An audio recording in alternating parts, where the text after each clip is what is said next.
पांडे और बिहार तक की तरफ से मैं निकला था बिहार चुनाव की कवरेज में। जी हाँ, बिहार विधानसभा चुनाव कवरेज में मैं आपको बता दूं कि कुछ सीटों पर मैंने कवरेज की और मैंने देखा कि किस प्रकार से वहां जनता का मूड जो है क्या कुछ कह रहा था प्रचार के दौरान और क्या कुछ कह रहा था पोलिंग के दिन। बहुत ज़रूरी है, जिस दिन वोट पड़े उस दिन लोग क्या सोच रहे थे ये भी बहुत महत्वपूर्ण है। मैं आपको बताऊंगा कि लोग क्या क्या सोच रहे थे, किस किस कैंडिडेट के बारे में क्या चर्चा हो रही थी और उनका चुनाव प्रचार जो है वो कितने जोरों शोरों से चला, उसका भी कितना हिसाब किताब जो है जनता ने सोच कर पोलिंग वाले दिन जो है चर्चा की, वो मैं आपको बताने वाला हूं। तो आज जो है इस वीडियो में हम चर्चा करेंगे काराकाट विधानसभा क्षेत्र की। जी हां, ये विधानसभा क्षेत्र रोहतास जिले में आता है और अगर इसकी बात करें तो इस सीट पर पिछली बार यानी कि 2020 में सीपीआई एमएल के कैंडिडेट अरुण सिंह ने जीत हासिल की थी, जो कि महागठबंधन की तरफ से थे। और आपको बता दें कि जो इस बार कैंडिडेट हैं सीपीआई एमएल की तरफ से अरुण सिंह ही हैं, महागठबंधन के प्रत्याशी हैं। और वहीं उनके सामने जो है एनडीए की तरफ से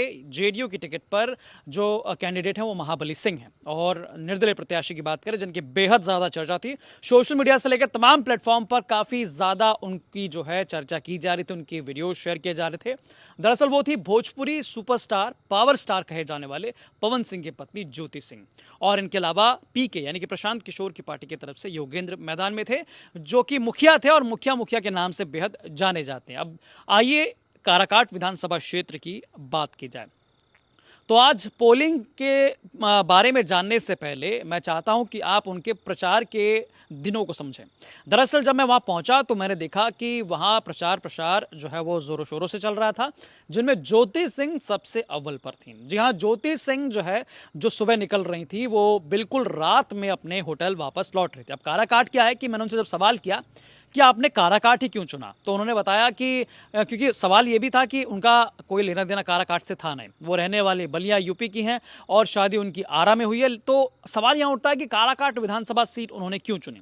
दरअसल इसका कारण ये है कि जब लोकसभा चुनाव पिछली बार 2024 में पवन सिंह मैदान में उतरे थे निर्दलीय तौर पर, तो पवन सिंह अपनी पत्नी के साथ चुनाव प्रचार यहाँ कर रहे थे। तो काराकाट विधानसभा क्षेत्र में पवन सिंह की पत्नी ज्योति सिंह ने पूरा क्षेत्र घूमा था, बाकायदा लोगों के साथ जो है मुलाकात की थी, बाकायदा उनसे वोट जो है मांगने की अपील की थी। तो घर घर उन्होंने घूमा था। अब हुआ क्या कि उनका कहना है, उनका दावा है कि जैसे ही वो जो है वो चुनाव हार गए उसके बाद से लोगों ने उन्हें कॉल करना शुरू किया। अब ऐसा होता है कि इतनी जल्दी छोड़ा नहीं जाता है सीट को, तो वो बेसिकली लोगों के टच में थी, लोग उन्हें बुला रहे थे, तर त्योहार पे बुला रहे थे। बाकायदा वो बता रही थी बिहार तक से कि उन्होंने एक भी त्योहार ऐसा नहीं है जो बलिया में उन्होंने गुजारा हो, बाकायदा सब त्योहार जो है वो काराकाट में लोगों के बीच बिताया। अब आते हैं प्रचार पे। तो प्रचार प्रसार जो उनका था वो बहुत ही ज़्यादा मेहनत कर रही थी, डोर टू डोर कैंपेन कर रही थी, बाकायदा लोगों के दरवाजे पर जाके। खास तौर पर उन्होंने जो टारगेट किया वो महिलाओं को किया, और एक तरह से महिलाओं में भी और थोड़े बहुत एक वर्ग में भी पुरुषों के एक सिंपैथी फैक्टर जरूर था। जो पवन सिंह के साथ पिछले दिनों उनका विवाद शुरू हुआ, लखनऊ से एक वीडियो वायरल हुआ, उस वीडियो वायरल होने के बाद काफी ज्यादा जो है लोगों का झुकाव थोड़ा सा ज्योति सिंह को लेकर था। लेकिन अब सीट की समीकरण की बात करें तो यहां पर जाति समीकरण पे भी वोट जो है डालने की बात उस समय की जा रही थी। लोग जो है जनता जो है कह रहे थे कि यहाँ पर यादव कम्युनिटी भी अच्छे तादाद में है, राजपूत कम्युनिटी भी अच्छी तादाद में है और वहीं मुस्लिम भी ठीक ठाक नंबर में है। तो यहाँ जो एमवाई फैक्टर है वो तेजस्वी के चेहरे पर वोट डालने की बात कह रहा था, यानी कि उनका झुकाव जो था वो तेजस्वी की तरफ ज्यादा था, जो उन्होंने मेरे साथ बातचीत के दौरान कहा। कैमरे पर उन्होंने बोलने से हालांकि साफ मना कर दिया, लेकिन कैमरा जब बंद था तो उस दौरान वो मुझे बता रहे थे कि जातीय समीकरण थोड़ा सा ऐसा है कि कुछ मामला थोड़ा पॉजिटिव है अरुण सिंह को लेकर। वो भी इसलिए पॉजिटिव है क्योंकि थोड़ा सा ज्यादा फैक्टर जो है वो तेजस्वी का यहाँ पर लग रहा है, आरजेडी का यहाँ लग रहा है, जिसकी वजह से सीपीआई एमएल की तरफ जो है ये झुकाव जाएगा। लेकिन वही बात की जाए राजपूत की, तो राजपूत कम्युनिटी का जो वोट है, क्योंकि उनकी भी संख्या जो काराकाट विधानसभा क्षेत्र है वहाँ अच्छी खासी है, तो उनका झुकाव कहीं ना कहीं ज्योति सिंह के ऊपर था। बाकायदा ज्योति सिंह के साथ जो है कई नेता जो है कम्युनिटी के वो घूम रहे थे और उन्होंने मेजरली जो है जो एक तरह से असर डाला है वो महिलाओं पर असर डाला है। अब महिलाएं जो हैं वो एक तो पहले नीतीश सरकार के जो तमाम योजनाएं हैं उन योजनाओं से भी प्रभावित हैं, और यहाँ ज्योति सिंह का जो मैटर था पवन सिंह के साथ एक सिंपैथी भी जरूर थी, एक जो है उनका लगाव जो है वो हो गया था ज्योति सिंह के साथ, क्योंकि ज्योति सिंह बेहद ही ग्राउंड जीरो पर बाकायदा लोगों से मिलते हुए चल रही थी। तो कहीं ना कहीं ऐसा लग रहा था कि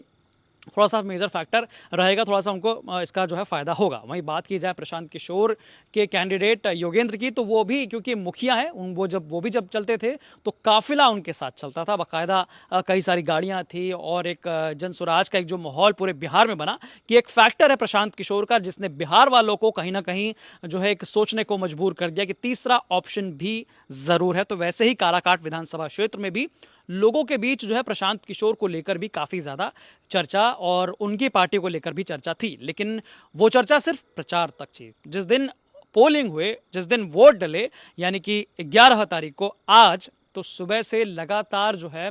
वो प्रशांत किशोर की पार्टी जनसुराज के बारे में चर्चा जो है वो मैंने थोड़ा सा काराकाट विधानसभा क्षेत्र, वहाँ के जो पोलिंग बूथ्स हैं वहाँ थोड़ी सी कम सुनी। जब मैं वहाँ पर लोगों से बात कर रहा था तो एक दो जो मुख्य पॉइंट्स थे वो ये थे कि वहाँ जनता जिन मुद्दों पर वोट डाल रही थी वो मुद्दे थे रोजगार के, पलायन सबसे बड़ा मुद्दा था कि लोग जो है बिहार के जो यहाँ के रहने वाले हैं उन्हें नौकरी करने के लिए बाहर दूसरे राज्य में जाना पड़ता है, वहाँ कई तरह की बातें होती हैं, लोग जो है उन्हें बिहारी करके जो है पुकारते हैं, तो इस तरह से कुछ फैक्टर्स जो है वो देखने को मिले। वहीं स्वास्थ्य व्यवस्था को लेकर भी काफ़ी ज़्यादा सवाल उठाए गए। एक और मुख्य बात ये थी कि काराकाट का नाम इतना ज़्यादा फेमस है कि काराकाट के नाम से विधानसभा भी है, काराकाट के नाम से लोकसभा भी है, लेकिन काराकाट की बात की जाए तो काराकाट में एक अस्पताल नहीं है, और वहाँ पर जो पोलिंग बूथ था, वो पोलिंग स्टेशन था, वो एक ही पोलिंग स्टेशन था। यानी कि वहाँ जब मैंने लोगों से बात की तो बताया उन्होंने कि लगभग 2000 वोट्स हैं यहाँ पर, और इतना छोटा सा है, लेकिन नाम जो है काफ़ी ज़्यादा बड़ा है। नाम बड़ा है होने के बाद वहाँ पर एक अस्पताल भी नहीं था, तो लोग कहीं ना कहीं ये सवाल उठा रहे थे कि जो है कम से कम एक अस्पताल तो यहाँ पर होना चाहिए इसके नाम पर, अगर विधानसभा और लोकसभा में जो है अगर इसके नाम पर सीट है तो कहीं ना कहीं ये फैक्टर जो था ये थोड़ा बहुत चर्चा में आ रहा था। अब बात की जाए झुकाव की, तो मुझे सबसे ज़्यादा जो यहाँ पर सुनने को मिला, जो सबसे ज़्यादा लोगों से बात करने के बाद, यानी कि प्रचार प्रसार के दौरान, तो ऐसा लग रहा था कि ज्योति सिंह और कहीं ना कहीं CPI ML के जो कैंडिडेट हैं अरुण सिंह, उनके बीच में जो है ये फाइट टक्कर की होने वाली है। लेकिन जिस दिन पोलिंग हुई, जिस दिन वोट डले, यानी कि आज 11 तारीख को, उस दिन मुझे महाबली यानी कि NDA के जो JDU की टिकट से प्रत्याशी हैं महाबली सिंह, उनका भी जिक्र मैंने सुना गांव देहात में। जी हाँ, काराकाट के जो एक ग्रामीण क्षेत्र हैं, ग्रामीण क्षेत्रों में लोग जो है बैठकर जब चाय पर बातचीत कर रहे थे तो उस दौरान चर्चा जो है महाबली सिंह की हो रही थी कि फलाना गांव से जो है इतनी कम्युनिटी या इतने लोग जो है वो BJP को वोट करेंगे, इतने कम्युनिटी के लोग जो है वो CPI ML को वोट करेंगे, यानी कि माले को वोट करेंगे, ऐसी ऐसी चर्चा हो रही थी। वहीं कहीं कहीं बीच बीच में नाम जो है ज्योति सिंह का भी आ रहा था। तो मेरी तरफ से जो मैंने वहाँ पर महसूस किया वो ये महसूस किया कि वहाँ जो अगर नंबर 1, नंबर 2, नंबर 3 की पोजीशन की बात की जाए तो नंबर 1 पर मुझे अरुण सिंह जो कि CPI ML के यानी कि माले के जो कैंडिडेट हैं, यानी कि महागठबंधन के जो कैंडिडेट हैं, वो नंबर 1 पर नजर आए। नंबर 2 पर अगर बात की जाए तो ज्योति सिंह, मुझे निर्दलीय प्रत्याशी जो हैं उनकी थोड़ी बहुत पोजीशनिंग मुझे लगती है कि ज्योति सिंह की होगी। और तीसरे नंबर पर बात की जाए तो मुझे वहाँ जो लोगों से सुनने को मिला वो महाबली सिंह का नाम लिया। और चौथे पोजीशन पर मुझे लगता है कि जो चर्चा हुई लोगों के बीच, जहां मैं बैठा, जहां मैं जिनसे मैंने बातचीत की, तो उनका जो झुकाव था, जो उनका जो रुझान था, वो ये कहता था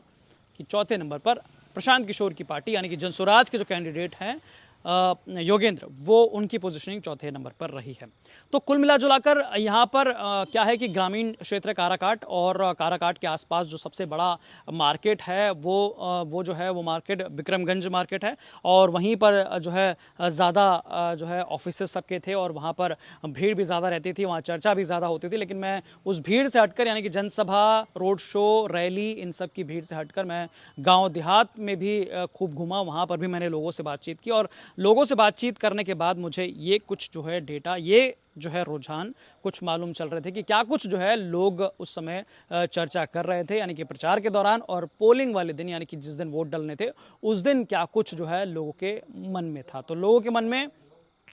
पोलिंग से पहले जो है कहीं ना कहीं NDA के प्रत्याशी महाबली सिंह को लेकर नाराज़गी ज़रूर सामने आ रही थी कि उन्होंने सांसद होते हुए जो है इस क्षेत्र में कुछ विकास कार्य नहीं किया, ऐसे तमाम वो सवाल उठा रहे थे। लेकिन जिस दिन पोलिंग हुई, यानी जिस दिन जो है वोट डले, उस दिन कहीं ना कहीं नाम महाबली सिंह का मुझे सुनने को मिल रहा था। बहरहाल ये रिपोर्ट, ये रुझान, ये जो पूरी एक तरह से विवरण था वो आपको कैसा लगा हमें कमेंट करके ज़रूर बताएं। बाकी तमाम खबरों के लिए आप देखते रहें बिहार तक।